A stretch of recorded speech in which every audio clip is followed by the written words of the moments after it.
প্রথম কথা হচ্ছে যে তাদের কোনো পাট্টা মাটির থেকে উচ্ছেদ করা হচ্ছে না। যেই সব মাটির থেকে উচ্ছেদ করা হচ্ছে সেটা হচ্ছে প্রোটেক্টেড এরিয়া। প্রোটেক্টেড এরিয়া বলতে রিজার্ভ ফরেস্ট, প্রোটেক্টেড এরিয়া বলতে আপনার ভিজিআর, পিজিআর এবং গভর্নমেন্ট ল্যান্ড।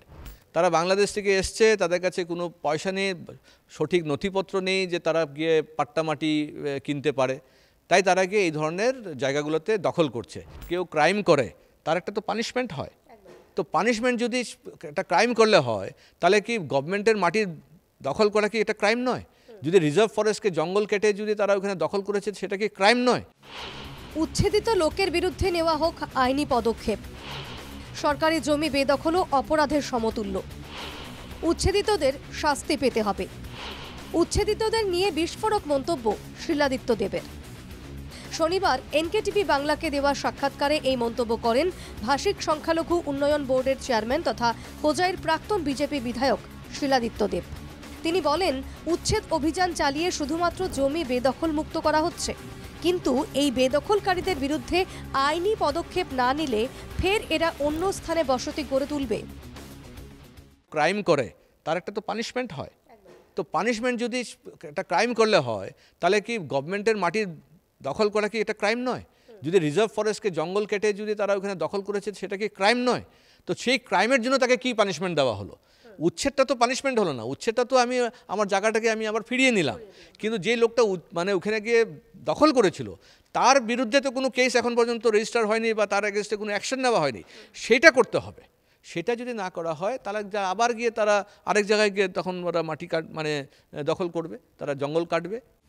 শিলাদিত্য দেবের দাবি, সব বেদখলকারীরা বাংলাদেশি নাগরিক, নথিপত্র নেই, তাই তারা পাট্টা মাটি কিনতে পারে না। এবং বাংলাদেশি মুসলিমরা কিন্তু ভারতের নাগরিক না, তারা জালি কাগজ দিয়ে তারা ভারতীয় নাগরিকতা নিয়েছে এবং তারা মানে সরকারি মাটি বা রিজার্ভ ফরেস্ট বা ভিজিআর, পিজিআর এইসব জায়গা থেকেই তারা বসবাস করে। কেন করে? কারণ তাদের কাছে তো পয়সা নেই। তারা বাংলাদেশ থেকে এসছে, তাদের কাছে কোনো পয়সা নেই, সঠিক নথিপত্র নেই যে তারা গিয়ে পাট্টা মাটি কিনতে পারে, তাই তারা গিয়ে এই ধরনের জায়গাগুলোতে দখল করছে। অসমে উচ্ছেদের নামে বাঙালিদের ওপর আক্রমণ চালাচ্ছে বিজেপি সরকার। মুখ্যমন্ত্রী মমতার এই অভিযোগকে খারিজ করে শিলাদিত্য দেব বলেন, অসমের মতো পশ্চিমবঙ্গেও উচ্ছেদ করা হোক, নইলে পশ্চিমবঙ্গকে বাঁচানো যাবে না। তারা এখন এত অপোজিশনে চলে গেছে, তারা কোনটা আইনি কোনটা বেআইনি তারা নিজেরাই বুঝতে পারছে না। প্রথম কথা হচ্ছে যে তাদের কোনো পাট্টা মাটির থেকে উচ্ছেদ করা হচ্ছে না। যেই সব মাটির থেকে উচ্ছেদ করা হচ্ছে সেটা হচ্ছে প্রোটেক্টেড এরিয়া। প্রোটেক্টেড এরিয়া বলতে রিজার্ভ ফরেস্ট, প্রোটেক্টেড এরিয়া বলতে আপনার ভিজিআর, পিজিআর এবং গভর্নমেন্ট ল্যান্ড। গভর্নমেন্ট ল্যান্ডে আপনি কী করে গিয়ে বসবাস করতে পারেন? You can't. এই জন্যে ওখানে উচ্ছেদ করা হচ্ছে, ভেঙে দেওয়া হচ্ছে, আর করাটা প্রয়োজনও আছে। আর আমি মনে করি যে এই ধরনের কাজ যদি পশ্চিম বাংলাও করা হয়, মমতা বন্দ্যোপাধ্যায় যদি করতে পারেন, তাহলে আমি মনে হয় যে পশ্চিম বাংলা বাঁচবে। আর না তো যেভাবে বঙ্গভঙ্গ হয়েছিল আবার পশ্চিমবঙ্গ হয়তো আবার ভঙ্গ হবে, হয়ে হয়তো দুটো রাষ্ট্র আরেকটা জন্ম হতে পারে। উচ্ছেদ অভিযান নিয়ে শিলাদিত্য দেব আরও জানান, আইন মেনেই উচ্ছেদ অভিযান চালাচ্ছে সরকার।